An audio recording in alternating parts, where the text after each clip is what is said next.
ನಮಸ್ತೆ ಎಲ್ರಿಗೂ. ಮಾಜಿ ಸಿ ಎಂ ಜಯಲಲಿತಾ, ದಿವಂಗತ ಜಯಲಲಿತಾ ಏನಿದ್ದಾರೆ ತಮಿಳುನಾಡಿನ ಸಿ ಎಂ ಆಗಿರ್ತಾರೆ.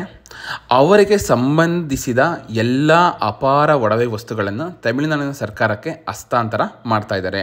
ಇದು ಕರ್ನಾಟಕ ಸರ್ಕಾರದ ಅಧೀನದಲ್ಲಿತ್ತು. ಇವಾಗ ಅದನ್ನು ತಮಿಳುನಾಡಿನ ಸರ್ಕಾರಕ್ಕೆ ಅದನ್ನು ಕೊಡ್ತಾ ಇದ್ದಾರೆ. ಒಟ್ಟಾರೆ 11,000 ರೇಷ್ಮೆ ಸೀರೆ ಆಗಿರ್ಬೋದು, 750 ಜೊತೆ ಚಪ್ಪಲಿ, 7 kg ಚಿನ್ನಾಭರಣ ಅಂತ ಹೇಳ್ತಾರೆ. ಒಟ್ಟಾರೆ 30ರಿಂದ 35 kg ಚಿನ್ನಾಭರಣ ವಸ್ತುಗಳು ಅಂತ ಹೇಳ್ತಾ ಇದ್ದಾರೆ.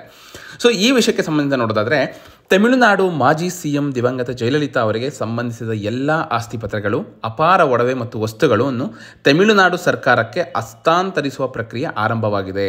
ಅಂದರೆ ಹಸ್ತಾಂತರ ಮಾಡಿದ್ದಾರೆ. ಈ ಸಂಬಂಧ ಈಗಾಗಲೇ ತಮಿಳುನಾಡು ಪೊಲೀಸರು ಹಾಗೂ ಅನೇಕ ಅಧಿಕಾರಿಗಳು ಬಂದು ಅದನ್ನು ವಶಪಡಿಸ್ಕೊಂಡಿದ್ದಾರೆ. ಅಂದರೆ ವಶಪಡಿಸ್ಕೊಂಡಿದ್ದಾರೆ ನಥಿಂಗ್ ಬಟ್ ಈ ಒಂದು ಅದನ್ನು ತಗೊಂಡು ಆ ಒಂದು ತಮಿಳುನಾಡಿನ ಸರ್ಕಾರಕ್ಕೆ ಅವರು ಒಪ್ಪಿಸಬೇಕಾಗಿದೆ. ಈಗಾಗಲೇ ಬಿಗಿ ಭದ್ರತೆಯಲ್ಲೂ ಕೂಡ ಬೆಂಗಳೂರಿಗೆ ಆಗಮಿಸಿ ಅವರು ಇವತ್ತು ಅದನ್ನೆಲ್ಲ ತೆಗೆದುಕೊಂಡು ಹೋಗಲಿದ್ದಾರೆ ಅಂತ ಒಂದು ಎಲ್ಲ ಮೂಲಗಳು ತಿಳಿಸಿವೆ. ಈ ಹಿಂದೆ ಜಯಲಲಿತಾ ಅವರ ಸಂಬಂಧಿಕರು ಎಂದು ಹೇಳಿಕೊಂಡಿದ್ದ ದೀಪಾ ಹಾಗೂ ದೀಪಕ್, ಓಕೆನಾ, ಅವರು ಕೂಡ ನಾವು ಜಯಲಲಿತಾ ಸಂಬಂಧಿಕರು, ಈ ಎಲ್ಲ ಒಡವೆಯನ್ನು ನಮಗೆ ಕೊಡಿ ಎಂದು ಕರ್ನಾಟಕದಲ್ಲಿನ ಹೈಕೋರ್ಟ್ನಲ್ಲಿ ಅರ್ಜಿಯನ್ನು ಸಲ್ಲಿಸಿರ್ತಾರೆ.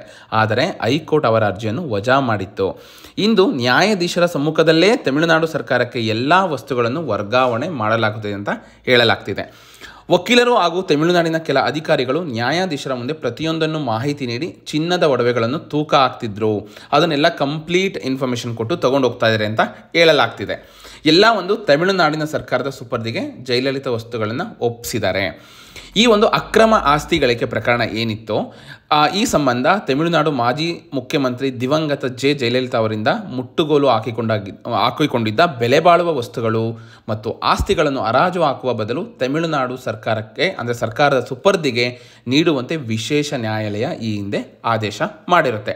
ಅದರ ಪ್ರಕಾರ ಇವತ್ತು ಎಲ್ಲ ಒಂದು ವಸ್ತುಗಳನ್ನ ಅವರಿಗೆ ತಲುಪಿಸ್ತಿದ್ದಾರೆ. ಏನು ಅಂದರೆ 7,040 ಗ್ರಾಂ ತೂಕದ 468 ಬಗೆಯ ಚಿನ್ನ ವಜ್ರ ಖಚಿತ ಆಭರಣಗಳು, 700 kg ತೂಕದ ಬೆಳ್ಳಿ, ಓಕೆನಾ, ಒಟ್ಟಾರೆ ಆಭರಣಗಳು, 740 ದುಬಾರಿ ಚಪ್ಪಲಿಗಳು, 11,344 ರೇಷ್ಮೆ ಸೀರೆಗಳು, 250 ಶಾಲುಗಳು, 12 refrigerator, 10 TV set, 8 VCR, 1 video camera, ಈ ರೀತಿ ಅನೇಕ 3 ಐರನ್ ಲಾಕರ್ಗಳನ್ನು ಕೂಡ ಒಳಗೊಂಡಂತೆ ಎಲ್ಲ ವಸ್ತುಗಳನ್ನು ತಮಿಳುನಾಡಿನ ಸರ್ಕಾರಕ್ಕೆ ಸೇರಲಿವೆ ಅಂತ ಕೂಡ ಇದು ಮಾಡಿದ್ದಾರೆ.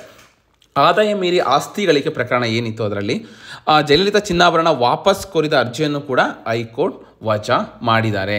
ಈ ಮಧ್ಯೆ ದೀಪಾ ಮತ್ತು ದೀಪಕ್ ಅವರು ವಿಶೇಷ ನ್ಯಾಯಾಲಯದ ಆದೇಶದ ವಿರುದ್ಧ ಹೈಕೋರ್ಟ್ಗೆ ಮೇಲ್ಮನವಿ ಸಲ್ಲಿಸಿದರು. ಆಸ್ತಿ ಮತ್ತು ಬೆಲೆ ಬಾಳುವ ವಸ್ತುಗಳ ಹಸ್ತಾಂತರ ಪ್ರಕ್ರಿಯೆಗೆ ಒಂದು ದಿನ ಮೊದಲು, ಅಂದರೆ 2024 ಮಾರ್ಚ್ 5ರಂದು ಹೈಕೋರ್ಟ್ನ ಏಕಸದಸ್ಯ ಪೀಠ ಏನಿದೆ, ವಿಶೇಷ ನ್ಯಾಯಾಲಯ ಆದೇಶ ತಡೆ ಹಿಡಿದಿರುತ್ತೆ. ಓಕೆನಾ, ಒಟ್ಟಾರೆ ಎಲ್ಲ ಒಂದು ವಸ್ತುಗಳು ತಮಿಳುನಾಡು ಸರ್ಕಾರಕ್ಕೆ ಕೊಟ್ಟಿದ್ದಾರೆ. ಇದೇ ರೀತಿ ಒಂದು ಹೆಚ್ಚಿನ ಅಪ್ಡೇಟ್ಗಾಗಿ ನನ್ನ ಯೂಟ್ಯೂಬ್ ಚಾನಲ್ನ ಸಬ್ಸ್ಕ್ರೈಬ್ ಮಾಡಿ, ಇದೇ ರೀತಿ ಸಪೋರ್ಟ್ ಮಾಡ್ತಾ ಇರಿ. ಧನ್ಯವಾದಗಳು.